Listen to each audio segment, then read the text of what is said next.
백내장 인공수정체의 종류와 특징에 대해 발표하겠습니다. 순서는 백내장, 그 다음에 인공수정체의 재질, 그 다음에 인공수정체의 종류에 대해서 설명을 진행하겠습니다. 백내장은 눈 속의 수정체가 뿌옇게 혼탁해져서 시력이 저하되는 질환으로 노화나 당뇨 같은 전신 질환, 약물 사용적으로 인한 원인이 있습니다. 그리고 백내장이 시작이 되면 시력이 떨어지고 눈부시거나 빛번짐이 생기게 되는데, 이게 일반적인 우리가 보는 시야라고 하면 백내장이 걸린 환자들의 경우 이렇게 뿌옇게 보이는 걸 볼 수가 있습니다. 백내장의 치료는 혼탁해진 수정체를 제거를 하고 거기에 인공수정체를 삽입하는 식으로 치료가 이루어지고 있습니다. 그 다음에 인공수정체인데요, 백내장 수술할 때 수정체를 제거하고 또는 인공적인 렌즈로 종류에 따라서 원거리만 잘 보이는 단초점부터 생활 편의를 높여주는 연속 초점, 근거리까지 커버하는 다초점까지 다양하게 있습니다. 인공수정체는 크게 두 가지로 재질을 가져왔는데요. PMMA라고 최초의 인공수정체 재질로 딱딱하고 단단한 고체로 변형이 되지 않고 가위로도 거의 잘리지 않는다고 합니다. 현재는 거의 사용되지 않고 역사적 의미만 남아 있습니다. PMMA의 장점은 장기적인 안정성이 좋고 투명성이 좋습니다. 글리슨이 거의 없는데 글리슨이 뭔지는 뒤에 설명드리겠습니다. PMMA 단점으로는 접히지 않아서 최소 5에서 6mm 절개창이 필요한데요. 크게 절개를 해야 되기 때문에 회복이 느리고 난시 유발 확률이 높아지게 됩니다. 아크릴 렌즈인데 현재 가장 많이 사용되고 있고 원내에서 지금 수술할 때 사용되는 모든 렌즈는 아크릴 렌즈라고 보시면 됩니다. 소수성과 침수성으로 나눌 수가 있는데요. 소수성 렌즈는 높은 굴절율과 우수한 방학 특성을 제공하고 수술 후에 후발 백내장을 예방하는 능력이 뛰어납니다. 침수성은 작은 절개에 크게 적합한 접이식 주입이 가능한 특징이 있습니다. 아크릴 렌즈의 장점은 작은 절개로도 삽입이 가능하고 엣지 디자인이랑 소수성 성질로 후발 백내장 억제가 우수합니다. 장기적인 투명성이 좋고 최근에 글리스닝 억제 기술이 발전하고 있습니다. 단점은 침수성의 경우에는 후발 백내장 확률이 높아지게 됩니다. 렌즈 디자인은 보통 이렇게 생겼다고 보시면 되는데요. 단초점은 매끄럽게 생겼고 다초점은 육안으로 구별이 좀 될 정도로 단초점과의 차이가 있습니다. 난시 렌즈 같은 경우는 난시 축이 있기 때문에 렌즈의 별도의 축이 보이는 부분을 볼 수가 있습니다. 단초점 렌즈에 대해 설명을 드릴 건데요. 백내장 수술 후에 넣는 가장 기본적인 인공 수정체로 초점이 하나의 거리에 맞춰져 있는데 주로 원거리에 맞춰져 있습니다. 빛의 100%를 한 초점에 집중을 하는데요. 빛을 분산시키지 않기 때문에 달무리나 빛번짐이 거의 없습니다. 달무리는 빛 주위에 원형의 빛이 보이는 현상이고요. 그리고 단초점 렌즈는 대비감도 유지력이 다른 렌즈들에 비해 가장 좋습니다. 그래서 야간 운전이나 흐린 날씨에 사용하기 적합한 렌즈입니다. 그리고 단초점 렌즈는 연속 초점이나 다초점 렌즈에 비해서 비교적 저렴하기 때문에 경제성이 우수하고요. 다만 원거리에 초점에 맞춰져 있기 때문에 근거리 작업할 때는 돋보기 안경이 필요한 특징이 있습니다. 단초점 렌즈 적합한 환자는 원거리 위주로 생활을 하거나 야간에 운전을 많이 하거나 돋보기 사용에 크게 불편함이 없는 환자들에게 적합하다고 볼 수 있겠습니다. 단초점 렌즈 처음으로 클라리온사의 모노 렌즈인데요. 원내에서는 클라리온 IQ로 많이 알려져 있습니다. 소수성 아크릴 소재의 렌즈로 비구면 설계와 청색광 필터링 기술로 야간식을 향상을 시켰습니다. 엣지 디자인으로 야간의 빛번짐을 개선을 했고요. 글리스닝 억제와 후발 백내장 감소 효과가 좋습니다. 글리스닝은 인공 수정체 재질 내부에 생기는 작은 미세수포 현상입니다. 단초점 렌즈는 보통의 백내장 수술에 많이 이용을 하고요. 원거리 초점 위주의 클라리온 모노가 많이 사용되고 있습니다. 보시면 오른쪽이 후발 백내장이고요. 많이 뿌옇게 된 걸 볼 수 있습니다. 그리고 왼쪽이 후발 백내장, 오른쪽이 이제 글리스닝인데요.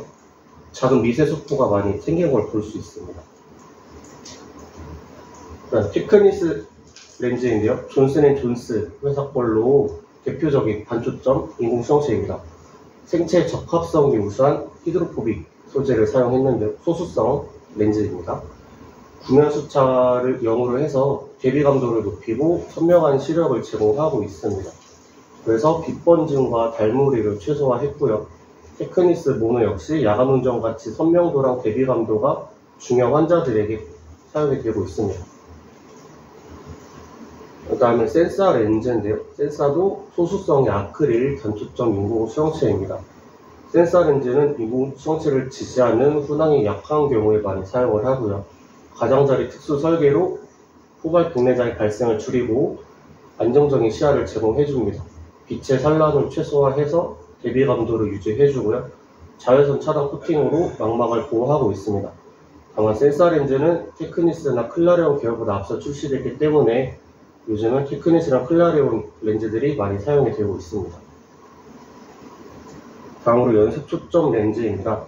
초점 심도를 확장시켜서 원거리부터 중간거리까지 연속적인 시야를 제공하는 인공 수정체인데요. 연속 초점 렌즈는 하나의 연장된 초점으로 자연스러운 시야를 확보를 해주게 됩니다.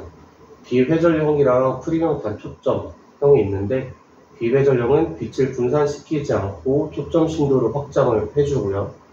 프리미엄 단초점은 단초점의 장점을 유지하면서 중간거리를 강화해준 특징이 있습니다.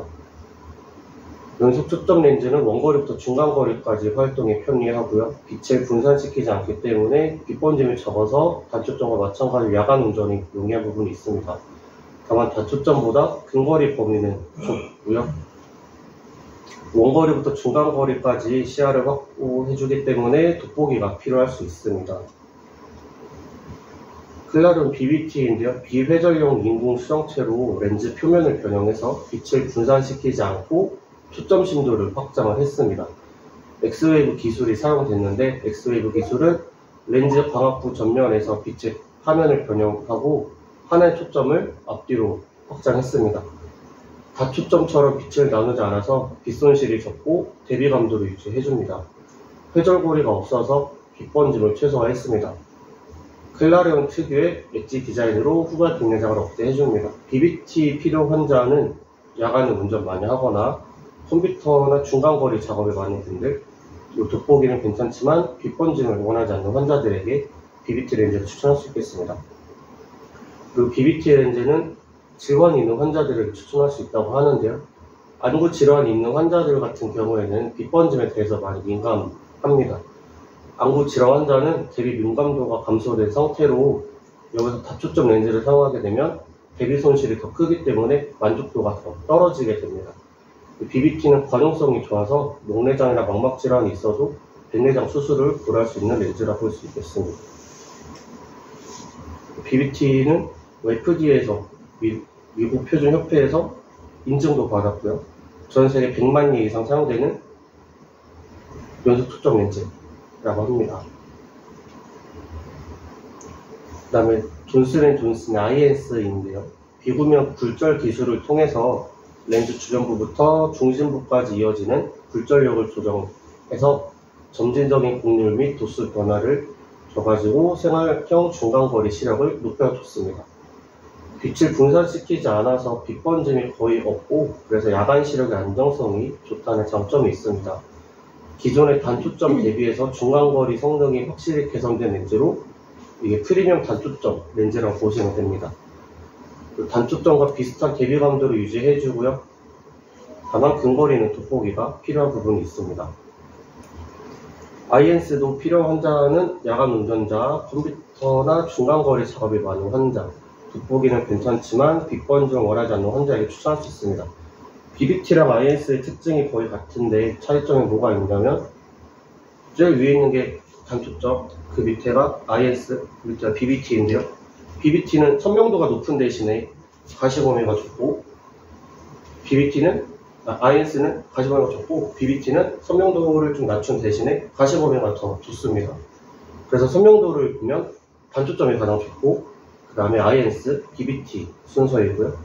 가시범위는 BBT, INS, 단초점 순서로 볼 수 있겠습니다. 다초점 렌즈인데요. 빛을 여러 초점으로 나눠서 분비하는 렌즈로 원거리부터 근거리까지 다양하게 잘 볼 수 있게 해줍니다.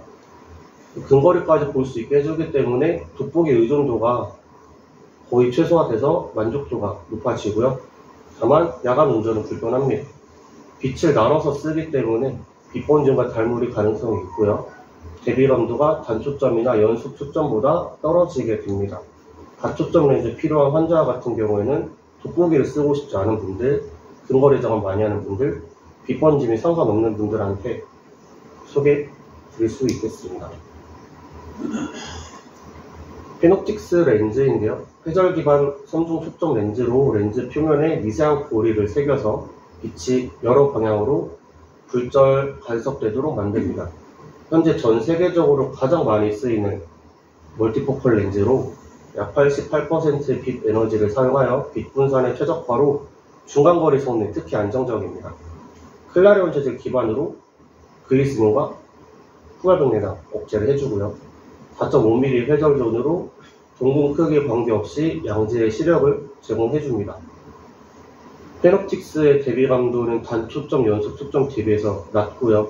빛 번짐이 있기 때문에 야간 운전이 많이 불편한 부분이 있습니다. 그리고 다초점 특유의 광학적인 특성에 환자의 적응이 필요합니다. 보통 외국인들 같은 경우는 중간거리 작업 거리가 80cm로 맞춰져 있는데 페놉틱스 같은 경우는 한국인의 중간거리 생활용 중간거리인 60cm로 맞춰져 있어가지고 한국인에게도 적합한 다초점 렌즈라고 볼 수 있겠습니다. 정리하자면 인공수정체는 단초점과 연속초점, 다초점으로 나뉘어져 있고요. 단초점은 빛을 한 초점에만 모아서 가장 선명하고 안정적이지만 가까운 거리는 돋보기가 필요합니다. 연속초점 렌즈는 초점을 범위로 더 확장해서 원거리에서부터 중간거리까지 자연스럽게 볼 수 있고 빛 번짐이 적지만 근거리 작은 글씨는 한계가 있습니다. 다초점 렌즈는 원거리부터 근거리까지 모두 커버해서 돋보기를 거의 쓰지 않아도 되지만 그 대가로 빛 번짐과 대비감도의 저하를 감수를 해야 됩니다. 그렇기 때문에 환자마다 생활 패턴과 원하시는 시야 범위에 맞춰서 렌즈를 선택하는 것이 가장 중요하겠습니다.